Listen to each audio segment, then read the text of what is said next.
Chapter 5. The Shepherds. The following night, Chris met Jack outside his home. They both were eager to make their way to the green pasture and had been thinking about it all day long. They each brought a lantern with them to guide their way down the dark dirt road that led to the Dowry family's sheep pasture. It was a large open field that lay at the foot of the Pine-Top Mountains on the most northern border of the Silver Bell Kingdom. The green pasture was the only place in the kingdom that Chris had never actually visited before, and he was not alone. The pasture itself was almost 2 miles from Calico Village. No one had a reason to journey north when the castle, marketplace, farms, and ranches all lay in the opposite ends of the kingdom. The Dowries therefore lived like hermits out on the pasture year after year, tending to their large fold of sheep, which provided the blankets and clothing used by all of Silver Bell. Jack was one of the few who had regular interaction with the Dowries, as he provided them with ice every couple of weeks. Rudy had told Chris before they parted the night before that he was to travel by foot to the pasture. He did not explain why, but Chris assumed it was so that no attention was drawn to the pasture or the meeting that would be taking place there. And so he and Jack walked the 2 miles to the pasture, the glow of their lantern lighting the way. "This had better be worth it," Jack grumbled playfully after they had been walking in silence most of the way. Chris chuckled. "I'm sure it will be more exciting than whatever else you would be doing. I mean, how many books can you read before you go crazy?" Jack smiled. He was an avid reader and had a mind that retained information remarkably well. People were often surprised when their humble-looking ice deliverer, with worn scarf, coat, and hat, would at random moments spout off interesting information about any number of topics: agriculture, astronomy, mythology. Chris was not just Jack's best friend. In reality, he was Jack's only friend outside of the small library located beside the church in the marketplace. And so Chris's jab at his friend was based in reality. Jack almost certainly would be at home reading tonight if it was not for their outing to the pasture. The two friends arrived at the final stretch of the road. A grouping of small hills hid their view of the pasture, but as they took the fork that led down, rather than the one that led up toward the mountains, they could see the open field in front of them. The sheep had been gathered in for the night, and Chris and Jack could hear their soft bleating as they got closer. As the two approached the fence, they were unsure where they should enter. Rudy had not given Chris any specific direction other than to go to the green pasture after sundown and to not take horse or wagon. Before they could decide how to enter the pasture, a figure emerged from behind the fence, whom they had not seen in the darkness. "One of you, Kris Kringle?" the man asked. He was a tall, thin man. Chris had seen him before in public gatherings, but did not know his name or occupation. "I am," answered Chris, "and this is my friend Jack. We're here to see Rudy." The man gestured for them to climb over the fence and follow him. They did so promptly and walked through the grassy pasture, which felt like a cushioned mattress compared to the hard dirt road they had been walking on for the past half hour. The man led them to a small stable located on the east side of the pasture. As they entered, Chris could make out 7 men seated on blocks of wood in a circle inside, the light of several lanterns illuminating the humble setting. Rudy was among the men seated there and arose to greet the newcomers. "Welcome, Chris," Rudy said. He went to stretch out his hand for a shake, but paused when he saw Jack standing next to Chris. He knew Jack well from the ice deliveries he made to the ranch. "What are you doing here, Jack?" Rudy asked seriously. Jack shrugged. "I don't know, actually," he admitted. "I don't know what I'm doing here either," Chris added, looking at Rudy. "But whatever you wish to share with me, you can share with Jack with equal confidence. If that is too much of a request, I understand. But we came together and will leave together, if that is your wish." Rudy was surprised by Chris's candor, but respected it. "Very well," he said. "Please be seated."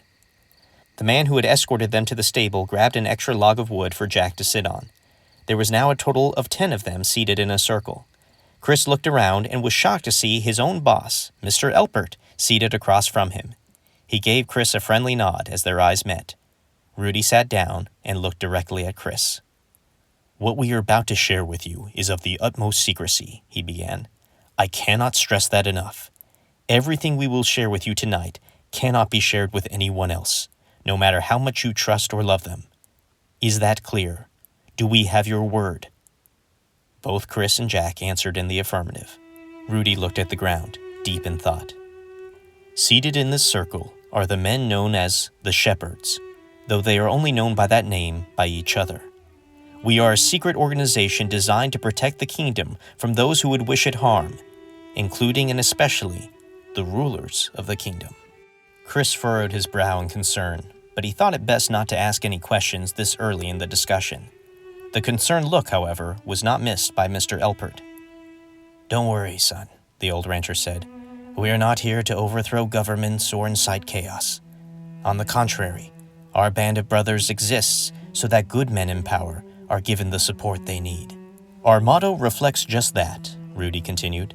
"Whenever any of us sees that a meeting like this one is necessary, because some new information or concern has arisen, we go to the member of the group that has been assigned to us and say the phrase, 'Peace to you,' to which they reply, 'Goodwill to all.' It is then the latter member's duty to find the shepherd assigned to them and say the motto again. And on it goes until every member of the group has heard the motto. In this way, we secretly inform each other that a meeting needs to be held that night in the pasture, and it is in these meetings that we discuss the threats facing our kingdom." Chris finally decided to start asking questions. "What threats exist in Silverbell that would require you all to meet with any frequency or purpose?" The thin man from earlier spoke up. "Recently, our discussions have been focused on Lord Renier," he replied. "We have reason to believe he is exercising his power unlawfully. We are fearful that when it comes time for him to ascend to the throne, there will be nothing and no one to check his selfish quest for more power and wealth. No one, except us." "And the princess," Rudy corrected him. "Princess Ava is the shepherd's only connection to the royal family and the political workings within the castle. She learned of our organization through Paul." Rudy gestured to a man with a graying goatee sitting silently next to Chris. "He works as a chef in the king's house, and over the course of the past 2 years has slowly shared his identity as a shepherd and the role of our organization with the princess.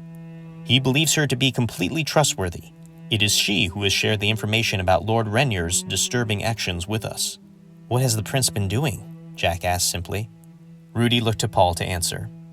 "He has been imprisoning citizens for longer than is needful," Paul responded. "And worse than that, it seems he is secretly executing others for offenses not worthy of such capital punishment. The princess also believes he is conspiring with evil men, those who study in dark magic, in order to gain control of the kingdom prematurely." "Why doesn't the king intervene? I've always thought him to be a good and sensible man," Chris offered. Rudy nodded. "He is indeed," came the reply. "But when he first took the throne as a young man, roughly the same age the prince is now, he too was thirsty for power and blinded by the arrogance of youth. Princess Ava fears that because the king sees so much of his former self in his son, he struggles in his effort to teach and restrain him." "I find this all incredibly intriguing, I really do," Jack stated. "But may I ask what exactly you and I can do to stop Renier from abusing his power? I would guess, based upon the camaraderie and sincerity I see among you brethren here, that you are eager to work together for the good of the kingdom. But I don't recognize any of you as being skilled in combat or endowed with any political office. If your goal is to save the kingdom, where and how is your influence felt exactly?" Chris worried that Jack's straightforward inquiry would offend the shepherds, but as he looked around, he saw many of them smiling warmly. "That's an absolutely fair question, Jack," answered Rudy, "and I assure you it is one we ask ourselves constantly. But don't mistake the sword or scepter as being the only instruments of influence. Indeed, as the saying goes," Rudy reached into his pocket and pulled out the note from Princess Ava, "the pen is mightier than the sword." He handed Chris the note. Chris hesitated to open it, given his promise to the princess. "This note and your interaction with Ava must have created an almost unbearable spirit of curiosity within you. And yet, when giving me the note, you did not even ask me what it said and were content to leave my house without another word. Your integrity amazes me, Chris. And having spoken with your employer before you arrived at this meeting," he gestured toward Mr. Elpert, "he assured each of us that the kind of character I saw in you last night is a reflection of who you consistently are." Rudy smiled warmly at Chris, who was still cautiously holding the small piece of folded paper in his hand. "You promised the princess you would make sure only the shepherd saw her note," Rudy reminded him, and then took a quick look around the circle to get one last head nod from the group. "We all agreed upon this action before you arrived.